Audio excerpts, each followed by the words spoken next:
All right. College football. The good, the bad, and the ugly. Yeah, the ugly. But first, let's talk about what's amazing things that are going on with our promo.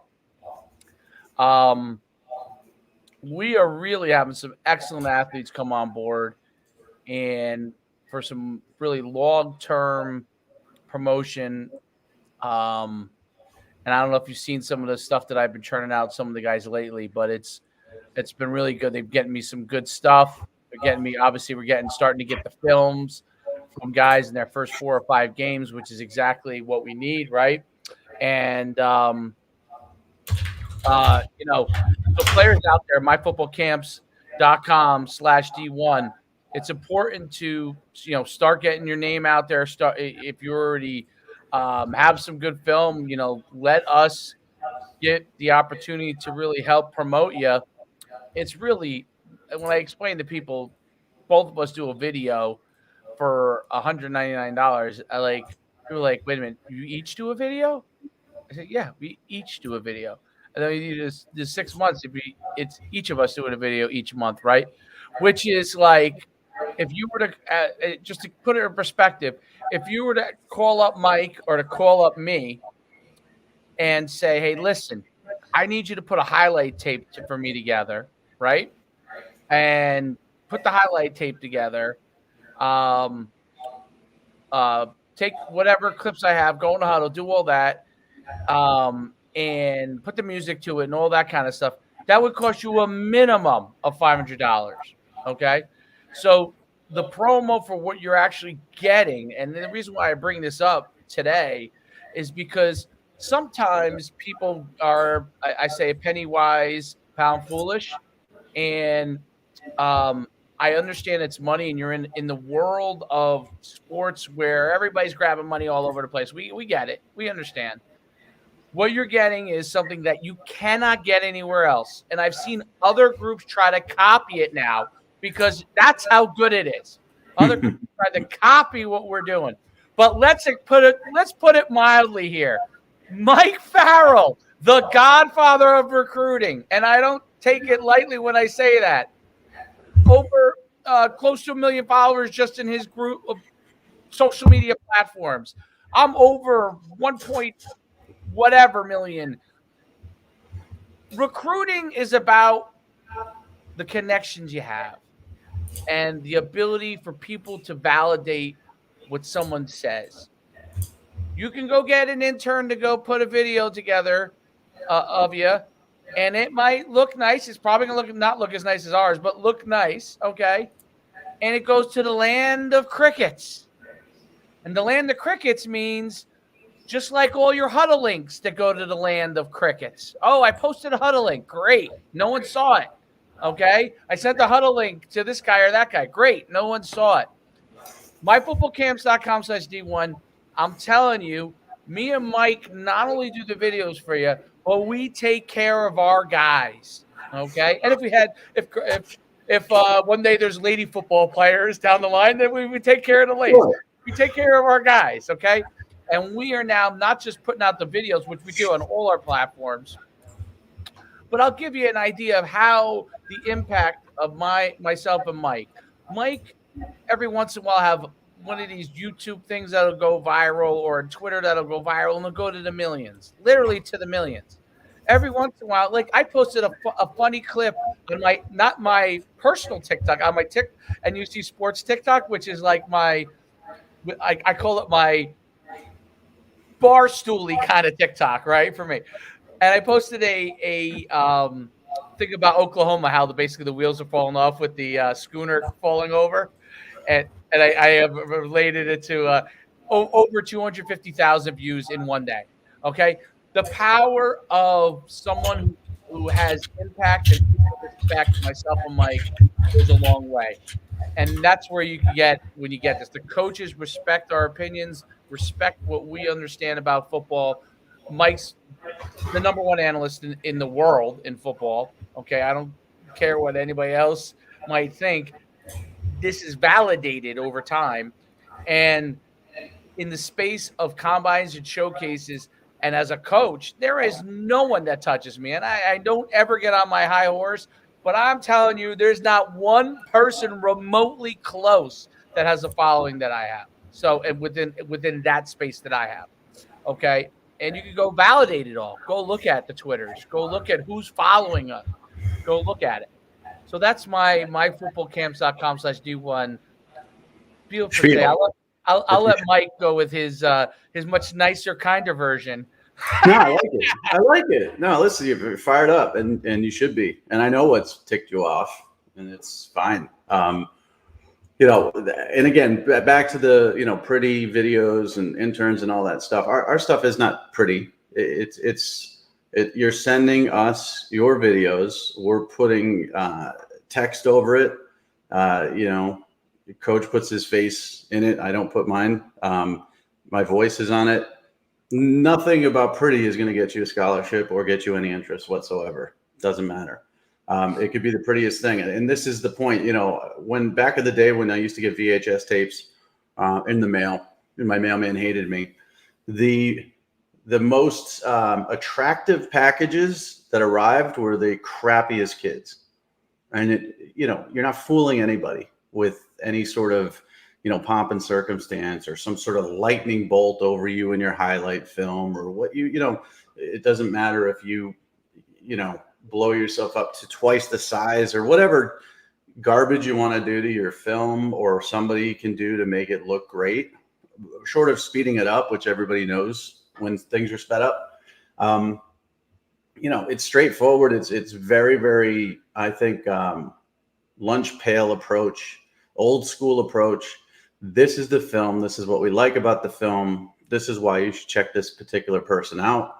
And they will look at it. They just will. They're not going to reach out to me or you and say, oh my God, I saw this kid. They're going to reach out to you, or they're going to follow you, or they're going to show interest in you. And if they don't have interest in you, then they won't. But I can tell you this. I mean, there's nobody else out there who's DMing on a daily basis with Power 5, head coaches and recruiting coordinators and offensive and defensive coordinators and guys who are mentioned for new jobs and things like that. I mean, I'm not friends with anybody, but I know them all and they all know me and they respect me. Some of them a little bit sensitive, probably think I'm a little bit of a loudmouth, but they do respect me. And that just comes with time. I mean, all this gray, haven't been doing this for 25 years. They're going to pay attention to what I say. So you mentioned people cropping up copycats of this program and all that stuff. That's the highest form of flattery, by the way. When I started doing the 3-point stance back on Rivals, I don't know, maybe 12 years ago, I think it was 24/7 cropped up the cover 3, which is the same thing. It was the same exact thing.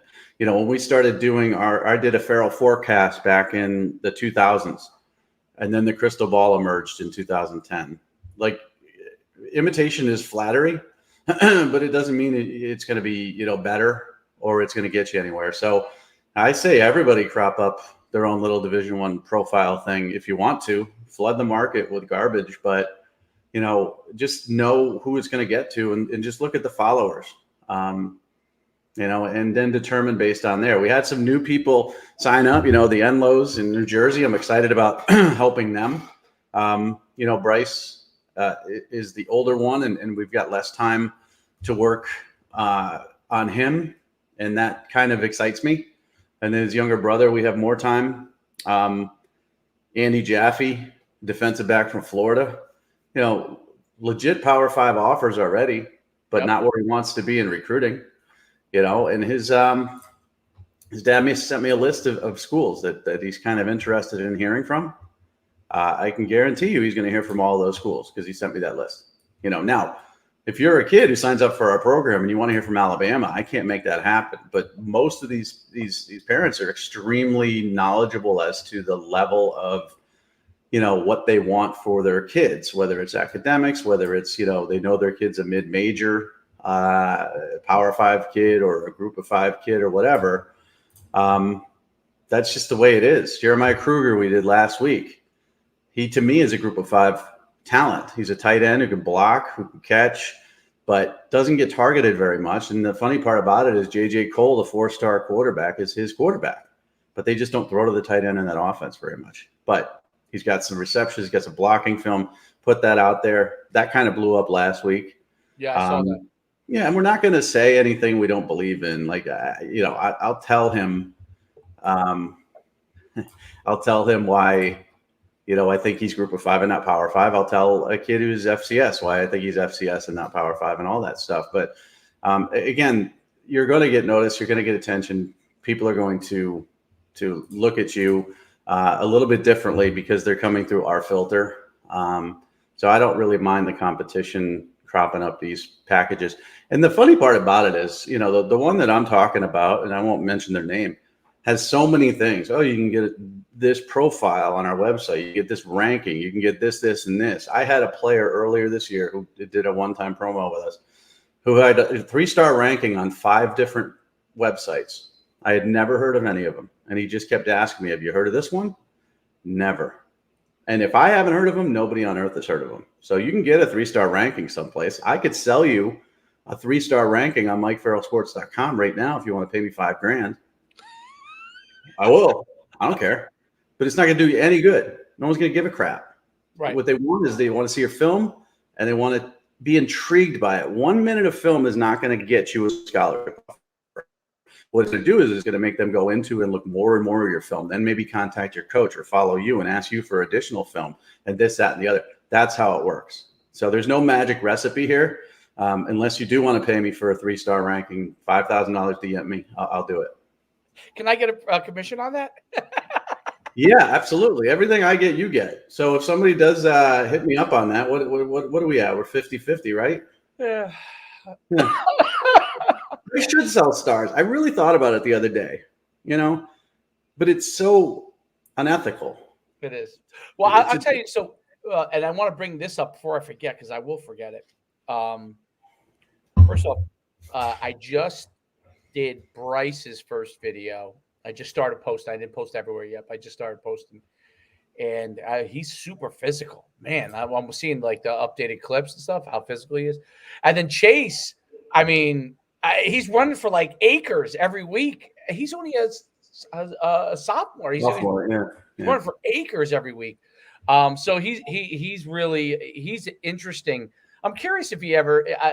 I say the school he goes to is definitely gonna. They have to really make sure they're nice to him, that the school that his brother's at doesn't go and steal the younger one, because he's so good. It's the way it is. That's life. It is. That's the way it is. But because he's tearing it up. But what I want to say is, so those of you who are a part of what we're doing, we try to figure out other things for you too. So like one of the nice things about the promos is, there are other events you may want to go to that I run. Like me and Mike have a camp, showcase that we're going to be running in January. You get on board with us in the promos. We're going to take care of you in these different things, right? So, and that's, I think Mike's. I'm just saying this right now, but like I think Mike's in agreement on it. Like guys who come on board to our 6-month program, we're going to try and put you into our other programs to be able to help you in as many ways we can. And that's, I think, the difference, right? Like, because of the stuff that I do and Mike does, it's so broad and reaches so much. Like I have camps and stuff. We can take care of you in other ways to be able to continue to get exposure beyond, obviously, what we're doing with the videos and retweeting and all that kind of stuff. So that's one of the really nice things. You have us as your partner in this process. You get the video. Everybody knows what the video is. It looks great. It reaches the coaches that we put it in front of. Those things are awesome, but you also have us as a partner. And I've had people DM me and reach out to me and ask a question. I'm glad to answer a question or two. If Mike is not able to answer a question on something because maybe he's busy, he's got a lot of interviews or something, he'll always forward it over to me. I'm always glad to answer it, and that's kind of part of the process. And you're not getting charged for that. I mean, we're charging for the stuff that we have to physically go and do. But as far as that, like, we're glad to answer a question for you quickly and get you in the right direction. And get you the right thing too. So, I put up a video last week of Jaffe. It wasn't, exactly what they were hoping for, and they wanted something different. Boom, gone. Something different today. Like, we're not set in our ways. If you want to showcase something, Hartman wants to showcase his ability to play, tackle, guard, center. Okay, I'll do that. I'm not going to tell you, well, no, you should focus on guard and forget about tackle and all this other stuff. I'm going to showcase what you want. And if it's not to your satisfaction, I'm going to fix it and make sure it is what you want. And, I didn't think getting into this, there were many options I had, moving forward, after I decided to go independent. And this was one of them. And I talked very early about it. I didn't think I would like it. Just being honest, because I was peppered with emails from people over 24 years, 25 years of, look at this, my kid's this, that, blah, blah, blah. And I was also dealing with the massive egos of, parents and kids who are 4 and 5 stars and all that delicate, maneuvering that you have to do to get an interview and make sure. And then the inviting to this all-star game versus this all-star game, getting them to camps, getting them to 5-star challenges, on and on and on. I just didn't think I would like this level of it. But it's really refreshing to me because I do like it. And it's a surprise to me that I do. Because, listen, I'm the guy who used to break Jadeveon Clowney's, when he went past signing day, when Cyrus Quandra went past signing day, when Terrell Pryor went past signing day, when Byron Cowart had 2 letters of intent that he signed, one for Florida, one for Auburn on signing day, I was the guy that they were talking to, Bryce Brown, and breaking massive stories with high-level 5-star kids who are now either off in the NFL or whatever. And that was fun and exciting. But it got old, because it was just, and that doesn't mean, if a 5-star kid reaches out to me, Malachi Nelson, he's got a breaking story, I'm decommitting from USC, I'll take it.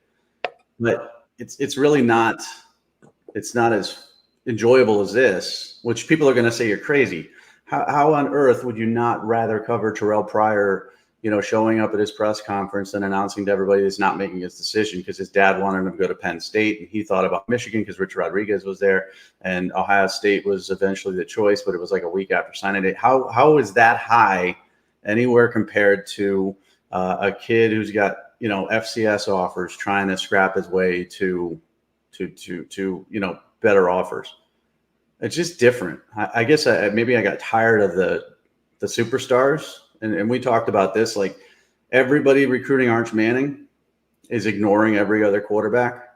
I talked to Rauner last week, Carson Rauner. There's a 2024 kid in Nebraska who's a quarterback as well, who's getting all the attention. I don't think he's better. I just don't. So it kind of makes me a little bit more motivated to get Rauner out there even more. Not that I want to discover him or claim any discovery. But there's something about it that I find extremely intriguing. And I didn't think I would. So you're going to get a partner is what you're going to get. Originally, I didn't think you would, but the first person, the second, I'm sorry, not the first, second person we got, and I won't name his name, I instantly became invested in their life and their future and what they were going to do. And when they go off to school, whether it's FCS or whatever, I'm going to be invested and interested in how they go. And I didn't think that would happen to me. So it has.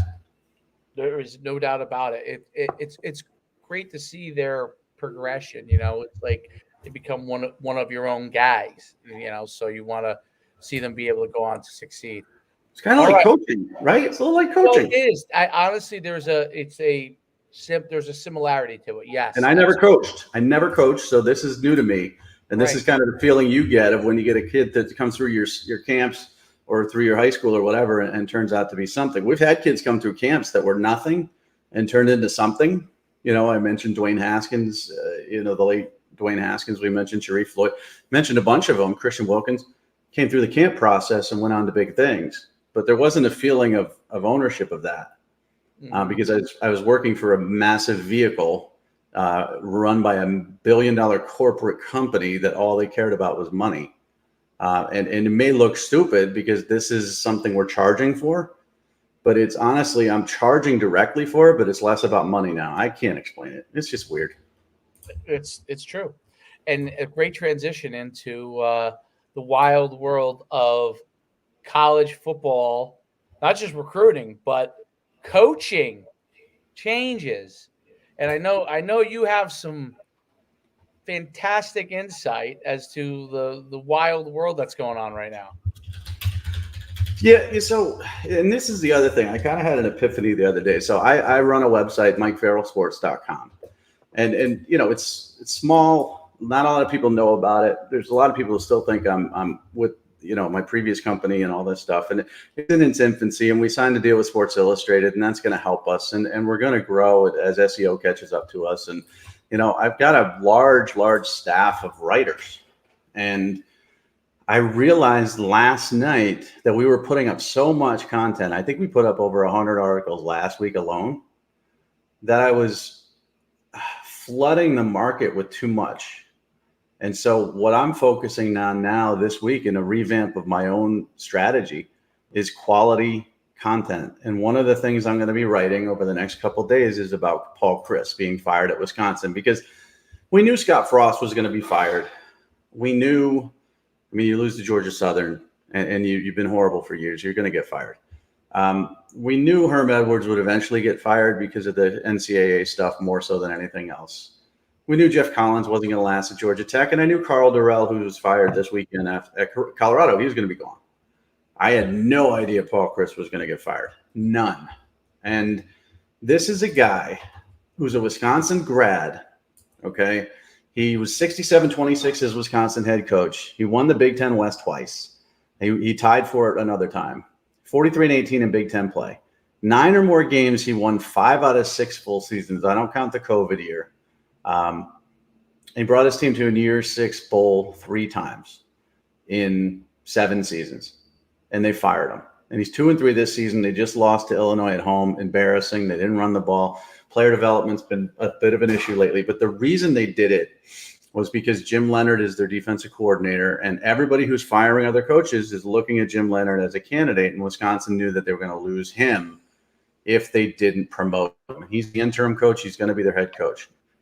But to me, it's absolutely insane where we are in college football these days with the TV money, that a guy who has that record that I just spoke of, who's been very, very successful, who won 9 games last season, is fired midway through the football season after a 2-3 start, who's an alum, a grad, who got his first head coaching job at Pitt, lasted 2 seasons there. The second Wisconsin knocked on his door after Brett Bielema left, he dropped everything to go back to his alma mater and coach there. And he's been a good person in the community. He's a good person overall. And they just dumped him like that. And they renegotiated his buyout, so it's less. And I think he had part of that because he loves Wisconsin so much. He didn't want to hamper them. But this is getting out of hand. It's too much. So I look at this as a potential Bo Pelini firing. Paul Chryst is not Bo Pelini. Bo Pelini was a jerk. Paul Chryst, very nice man. But Bo Pelini won 9 games every year, pretty much, for Nebraska. Yep, and it wasn't enough for them, and they got rid of him. And since then, Callahan, Riley, Frost have all sucked. And Nebraska is now a joke in the world of football. And so it's be careful what you wish for, because Wisconsin could head that way pretty quickly. Because they were that way. They were that way before Barry Alvarez, if you remember. Oh, yeah. And before Barry took over, and Barry, basically Barry's is he? I don't know if is he still the AD too? Or is he more like emeritus? Like he's an emeritus. He's like he's like the head honcho consultant of all consultants. He's the one who kind of handpicked Chryst to replace Bielema, and he handpicked Bielema to replace himself. So he's there, but he's not technically the athletic director. But you're right. They used to suck. And then they became good with Barry Alvarez, and now he architected everything. Yeah, and the reason I mention this is Jim Leonhard is a great assistant coach. He was a 10-year NFL guy. Yep. Good recruiter, very good defensive mind. The defense has been very good. But you don't know how he's going to be as head coach. You have no idea. And so the example I'm going to give in my article is Brent Venables, who was a tremendous defensive coordinator at Oklahoma, even better defensive coordinator at Clemson. Yes. Now he's got a head coaching job at Oklahoma. And guess what? Everybody who said, screw Lincoln Riley, we don't love Lincoln Riley. He left us at the altar and he's a jerk. We don't like him. Well, now they're worried out of their minds that they hired the wrong coach and they're not moving in the right direction because they got thumped, destroyed 55-24. 55, this is a defensive coach, by TCU a week after losing to Kansas State. And they're not a good program anymore. All of a sudden, I mean, it's 2 games, but people are worried about that. They're 3-2, and now they're worried, that we hired the wrong guy. So maybe Jim Leonard is Brent Venables. I don't know. Yeah, I mean, you don't know these things, and I think one of the big issues with how they're choosing and getting rid of coaches is there's no formula used in determining. It's almost emotion based. It's like they're in a relationship with a crazy ex-girlfriend type thing, and that's what seems to happen over and over again. It's like somebody gets emotionally upset about the situation, and sometimes they're right. Sometimes you got to get rid of certain people, right? But a lot of times it's like a 50-50 thing. It's amazing. Like, I think about all this from a business standpoint, right? Like I've owned a business for a long time. If every decision I made was a 50-50 decision, I mean, I'd be out of business. You know what I mean? I mean, that's pretty. So it seems crazy because essentially these are businesses, right? These colleges now. Yeah. And their decisions are like 50-50 balls. I mean, it's throw it up and see who catch it. And you don't know what you got till it's gone type of thing. In business, if you're wrong 20% of the time, you're probably going out of business. Like, you got to really be right a lot more than you're wrong. You're going to make mistakes. But the fact that they can survive and be 50-50 ball, throwing 50-50 balls is crazy. But they're being carried. Like, Wisconsin's a good program, right? And again, they won the Big Ten West twice. They would go to the Big Ten championship game and get thumped, and they never, really came close to making the playoff or anything like that. But the Nebraskas of the world, they're being carried by the Big Ten. They owe their paychecks to Ohio State and Penn State and Michigan and the programs that have actually been successful over the last decade that have carried them. So you can make mistake after mistake after mistake. Oh, we want this guy who coached the Raiders in the Super Bowl. Oh, he sucks. We want this guy who was a great coach at Oregon State because he's a nice guy. Oh, he sucks. We want Scott Frost. He was a former player. He's got to work out. Oh, he sucks. You can make mistake after mistake after mistake if you're in the right conference and other people are carrying you. But you also lose a lot of credibility. So now Nebraska fans who were so proud, those late 90s Nebraska teams and even in the early 2000s were just so dominant, so scary. Now, if you ask an average fan about Nebraska, they will laugh. And they say, delusional fan base who wants to get back to glory and never will. And that's embarrassing and it sucks. You got to be careful. Now, I'm not saying Pelini would still be there. He would have done something stupid to get fired because he was just a crazy person. But Paul Chryst, come on. What are we doing here? It's just a little nutty to me. So that was a surprise. And now, geez, now anything can happen. Now anything can happen. Well, these are probably people, I don't know who the hell it is. Now anything can happen. Well, I Jimbo Fisher at Texas A&M. It could happen next week now. Okay, like nothing is off the table now with Chryst. So Jimbo Fisher has an $85 million buyout, and everybody says, well, that's going to make them, they're not going to do anything with Jimbo Fisher. That's a lot of money. These boosters have so much money that it doesn't matter. Mel Tucker was given an $85 million guaranteed contract by the boosters at Michigan State because LSU wanted him as their coach. Guess who sucks now? Michigan State.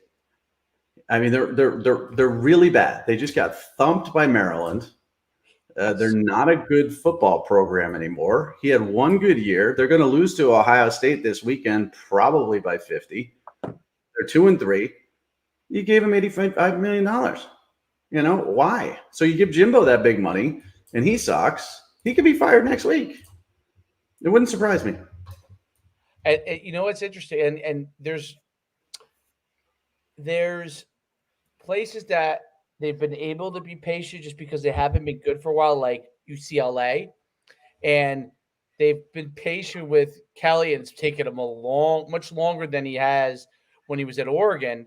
But now they're in the pretty good position. I think they're 5-0 now, Yep. and they're in a great position. So the thing is, like, if you pulled the plug last year on Brian Kelly, you never get to this point, right? If you Brian Kelly, I'm sorry, Chip. Chip Kelly. And Chip Kelly, you don't never get to this point. And, and now the reason why I was getting messed up with Brian and Chip Kelly, because Brian Kelly, after week 1, they were like, oh, he doesn't know how to relate to Louisiana players. And he's reeled off 4 straight. He's reeled off 4 straight. I said the same thing, and that's the reactionary world we live in. But I'm not also responsible for $1 million salaries and paying people buyouts and stuff. So thank God I'm not in charge. Because, I said that after week 1 that Brian Kelly wasn't a fit and this is crazy. He's now, again, he could falter. It's ups and downs. But I think the program that I speak to being patient and the smartest, and it's not the Virginia Techs and Bobby Bowden's, Florida States of the world, back in the day. It's Kentucky. Okay, so Mark Stoops was 2-10 his first year, 5-7 his next 2 seasons. So that's a 12-24 record after 3 years. Today, he would have been fired. You can't go 12-24 in your first 3 years in college football. He was 4-20 in the SEC. Then he went 7-6. Then he went 7-6 again. So after 7-6, if you give him that extra year, you might have fired him after that year too, just because of impatience. Then 10-3, 8-5, 2020, 5-6. COVID doesn't count. 10-3, 4-1. Now Kentucky's a real program and a consistent, contender, so to speak, in the East. Obviously, Georgia's the cream of the crop there. A consistent top 25 program. But had you fired him after 3 years, as anybody would have in this day and age, you would have set yourself back quite a bit. So patience sometimes is the thing, but nobody's patient. These boosters now are more involved than anything with NIL. They're just more involved. Oh, they're way more. NIL brought them. Of course. They have businesses. Now, right. They're just who gets fired as a head coach. Right. And plus, okay, so now with NIL, you brought up a great point. So now with NIL, okay, I'm a booster. Obviously, I can't hand him cash, but I get him to endorse whatever, XYZ car company. Okay. He endorses it. I'm now emotionally invested in that player, right? As an NIL person, I have John Smith player. I'm giving him $50,000. I'm emotionally invested in his success. He's not having as good a season as I would like. He's endorsing my business. Well, I really can't blame the kid per se. Who do I blame? The coach, right? Coach is not utilizing my quarterback that I'm endorsing the right way. And they're not giving him, they're not giving the QB $50,000. They're giving him $150,000, $250,000, right? So the coach is the problem, right? That's the problem. And not only is this guy I'm giving NAL to, is that affecting the player directly who I'm sponsoring, but now he's talking about my brand, my company. So now I'm associated with this university, this player, and they're losing. Does anyone want to be associated with a brand that's a loser? No. That's a problem with NIL that no one would have ever thought could be an issue. I give money, your team loses, my quarterback I'm paying to endorse my brand is losing. I have a car dealership. Do you want to shake hands with the quarterback that won 2 games out of 11? No, and the thing about it too is, like, as you mentioned, so Wisconsin is known as a rushing program, right? One of those guys that's got one of the bigger NIL deals is Braylon Allen, the great running back for Wisconsin. Yep. And Graham Mertz was one of the first guys to sign an NIL deal, last summer as well. Graham Mertz has been horrible. He's not developed. Braylon Allen he had 2 yards. He had 8 carries for 2 yards in that game. That alone, if you look at that number, it could get you fired because Braylon Allen's a big name. This is our star running back. He's a sophomore. He was in the Heisman discussion at the beginning of the season. 8 carries, 2 yards, unacceptable. You're fired. But that doesn't mean the next guy up is going to be better. Right. So, listen, it's great for me as a pseudo journalist to write about all these hirings and job openings. That's what people click on. That's what people like to read about. And I'm going to write about Paul Chryst, and I'll write about all the job opening situations. And, guess who Jimbo's playing this weekend? Alabama. Guess who he doesn't like? Nick Saban. Guess who doesn't like him? Nick Saban. Now Saban lost his quarterback. Bryce Young got hurt. But if Saban has any opportunity to run that score up on Jimbo, he's going to do it. And he's going to embarrass him because, A, he lost last year to him. Yep. B, they had a spat this year about NIL. C, they recruit against each other. And D, at one point in time, Jimbo was making more money than Nick Saban. And it's at home. So he's going to try to kill him. They're favored by 24. They could win by 40, and you just don't know. They drop a 50-10 loss to Alabama. Jimbo Fisher could be fired. Now that Paul Chryst has been fired, anybody could be fired. So, I don't want to harp on it too much, but it's the new world of college football, and it's intriguing to me. But I just think we're getting a little nutty here. If a fit isn't a fit, Carl Durrell wasn't a fit. It didn't work. It was a bad hire to start with, kind of a panic move after Mel Tucker left. That's great. Jeff Collins had his opportunities. Scott Frost had his opportunities. That's all good. Herm screwed up off the field, but Paul Chryst did nothing. Did nothing wrong. They're 2-3. So what? But this is the world we live in now, and I think it's just going to get nuttier and nuttier. So Jim Leonard will be the new coach at Wisconsin. He's the interim now. He will be. They'll do a search. There'll be some guys interested in this job. Dave Aranda was a defense coordinator at Wisconsin. He might be interested. So they're not going to just do it. They're going to do a search. But I think Leonard will be the guy. From a slightly different though, because you brought up Alabama, Texas A&M. The running back from Alabama, Gibbs. Is it Gibbs? Yeah, Jahmyr Gibbs. Man, is he good. Fast. He is fast. I mean, he breaks in the open. I think you're 100% right, especially if Bryce Young is not able to go. You're going to see him put on a show. I mean, dude, their quarterback, man, Jalen Milroe, is a specimen. Is he? The backup quarterback. He is just he's a Derrick Henry looking dude. Really? He's a beast, and he's fast as can be.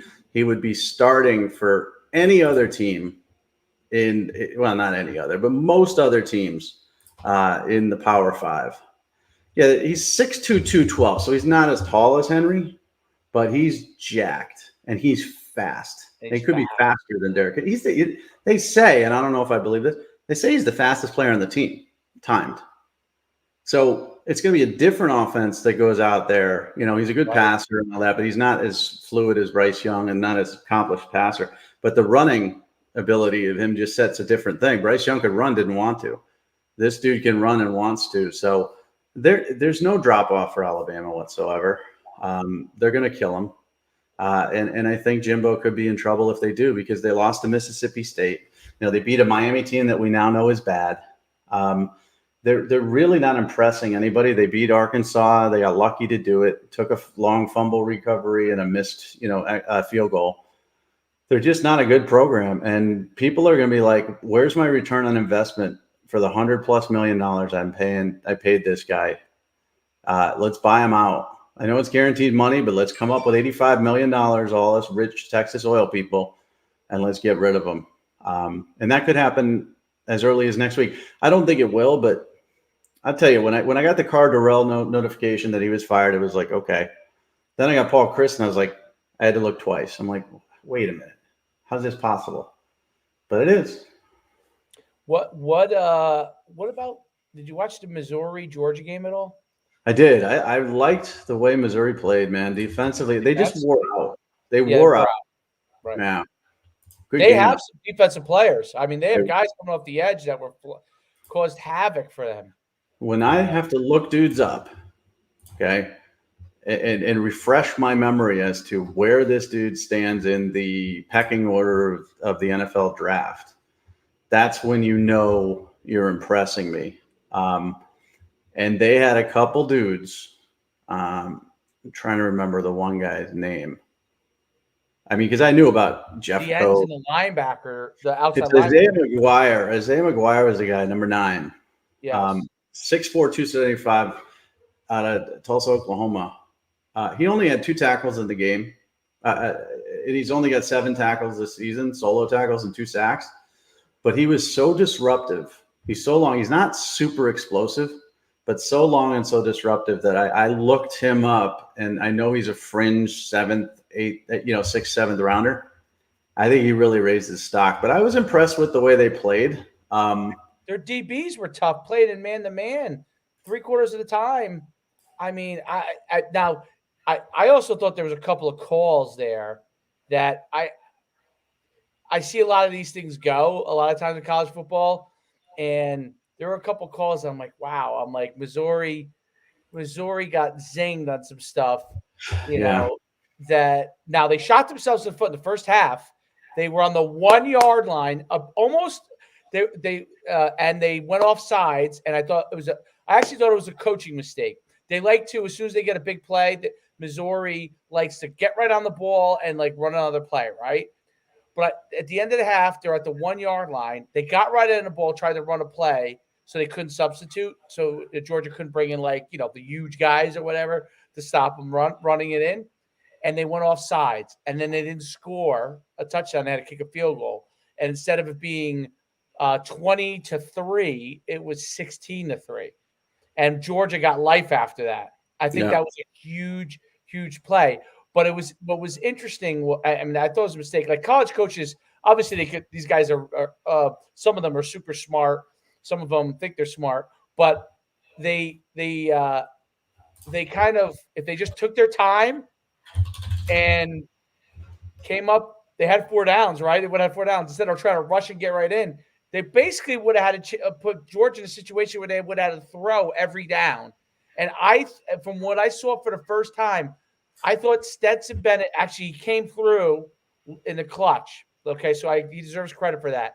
But when you got pressure on him because of his height and he's fast, but he's not like he's not like Cam Newton or any of those guys. Like he can run, but he's not really like a tremendous threat to go 50 yards down the field. Right.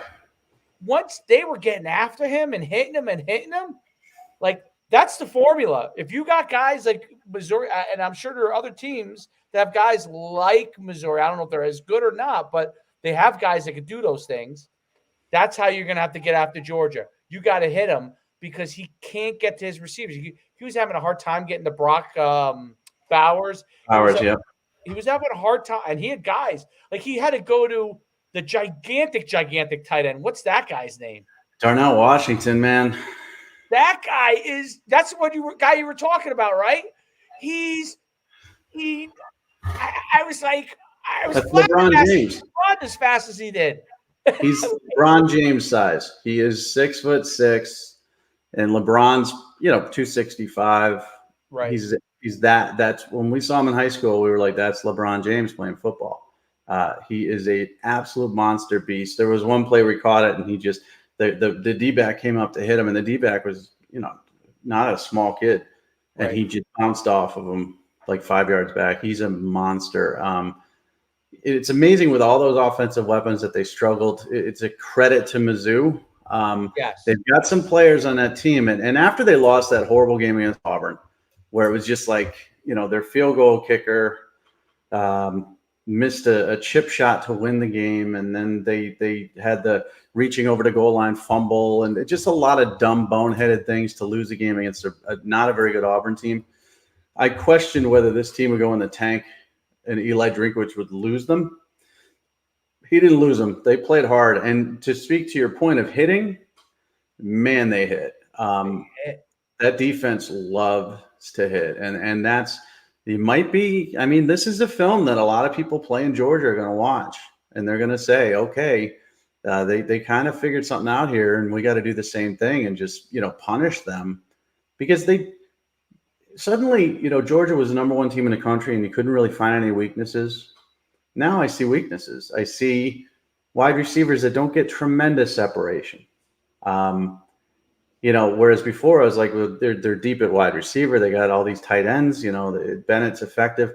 Stetson Bennett is little. We know this, but he doesn't play little until you hit him and hit him over and over again. And he's wincing and holding every, part of his body. Then he becomes little again. So I think this is a good blueprint for teams to use against Georgia, and they exposed a lot of weaknesses. Yeah, I think you get turnovers, you get all kinds of opportunities from it.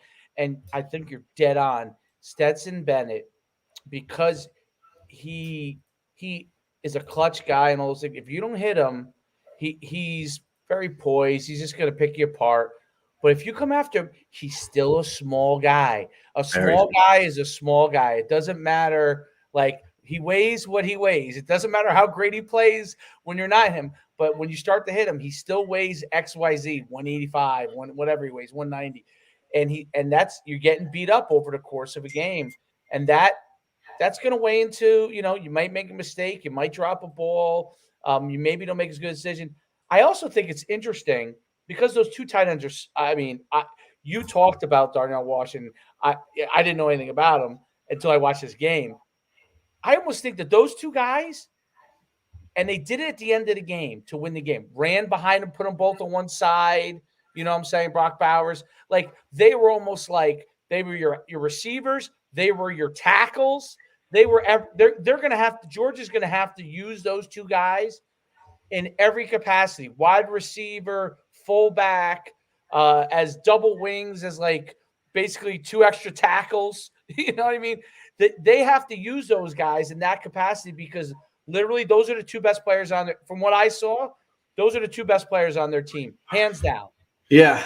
And, the Patriots won a Super Bowl that way with Gronk and Aaron Hernandez. And Todd Monken, the offense coordinator, is creative enough to make sure that they get the football. And I think Darnell Washington is going to be more and more a part of this offense. And he's also a very good blocker, too. And that kind of impressed me as well because everybody talks, and I was talking about Jeremiah Kruger earlier, everybody wants these flex tight ends. Everybody loves Brock Bowers, of course, because he's a freak athlete and he can line up a wide receiver or slot or whatever. But, man, the guys who can inline block, who also can, act as a sixth tackle or a sixth offensive lineman, a second tackle on that heavy side of the line, or, sit down in a zone and just box you out. The Michael Mayers, the Darnell Washingtons of the world. The NFL loves those guys. They absolutely love them. And people don't pay attention to how well, Gronk blocked or Travis Kelce can block, or even like Tony Gonzalez and some of those guys. George Kittle. Mark Andrews. Yeah, Mark Andrews. They're all good blockers.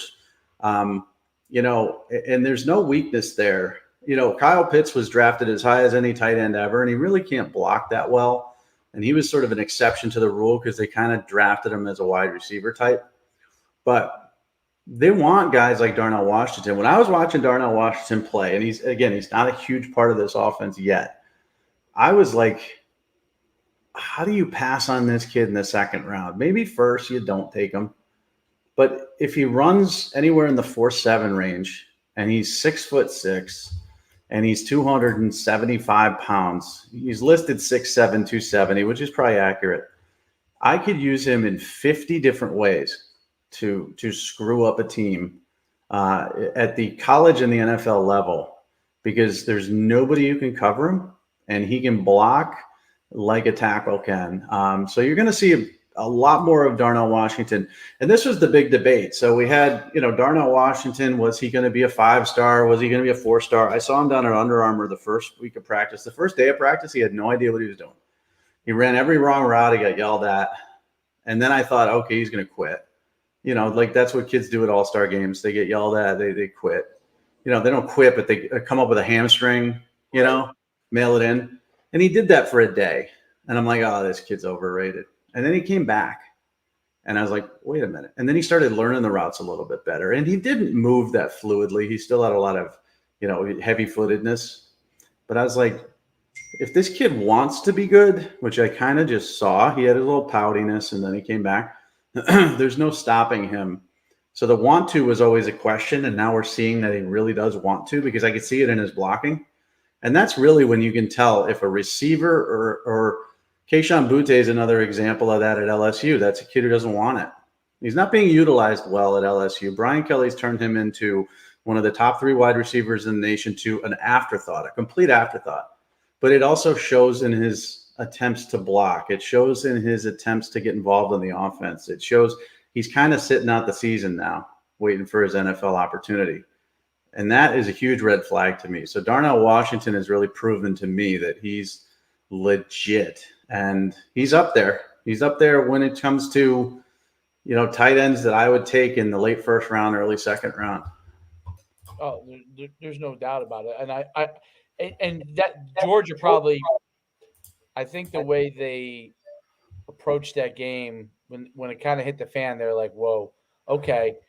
It's almost like everyone's found this out now. Okay, now let's start adjusting what we're doing, because we got away with it so far, and now we're not going to be able to get away with this anymore. We're going to have talent does take over. I mean, that defense worked so hard to keep them off the scoreboard, and honestly, they just were worn out. You could tell they weren't flying to the football as well as they were, and it wasn't their fault. It wasn't a lack of effort. It's just they're outmanned, and eventually, that 4 quarters of effort, could fall apart in the last 7 minutes of the fourth quarter, because you're working so hard, and the offense wasn't doing a lot to help them. So great effort by Missouri, near loss, but the best thing that could happen to Georgia as well. Great thing, because now they're not number 1 anymore. Now Kirby Smart has some teaching points. Now Alabama's got the onus on them as being number 1, and Kirby can now say, well, everybody thinks you sucked. Everybody thinks you're exposed. So what are you going to do now? You're going to step up? Last year's team, they didn't get down. Last year's team won a national championship. What about you guys? And it's so perfect for a coach to have that adversity. But I got to get out of here because it's 12:54. So myfootballcamps.com/D1. We would love to help you. We'd love to have you part of the family, and the client list is growing. DM us on Twitter. You're what? At Coach Schumann? There it is, at Coach Schumann. And I'm at M. Farrell Sports. DM us, tweet at us, TikTok us, Instagram us, whatever. Let us know you're interested, and we'll tell you all about it and have someone get in touch with you. Till next week. We'll see you then. Mike, I'll see you later. Have a great day, man. You too. See ya.